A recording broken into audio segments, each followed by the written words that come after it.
Елордада футболға арналған стадион тапшы. Төрешілер төңірегінде түйткіл көп. Астана қаласы футбол федерациясының президенті Лашын Аймағамбетов арнайы баспасөз мәслихатында осындай мәселелерді көтерді.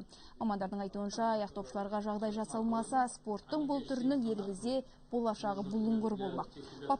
Бапкерлермен бас қосқан бұл жиында футбол төңірегіндегі өзекті проблемалар бүкпесіз жеткізілді.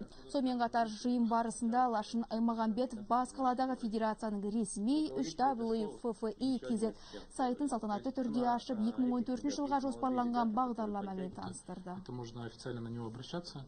В итоге это, может быть, зарабатывает. Это такие долгосрочные, большие программы. Біз футбол дамыту жолында ұзақ мерзімді бағдарламаларды ұйымдастыруды көздейміз. Мұндағы басты мақсат жастардың шетелдік бапкерлерден тәлім алуы. Біз еуропалық жүйеден қалыс қалмай ілгері жылжуымыз тиіс. Сондай-ақ бүгін Астана Арена стадионында қала біріншілігі мен қала кубогының иегерлеріне тиісті сыйлықтар табысталды.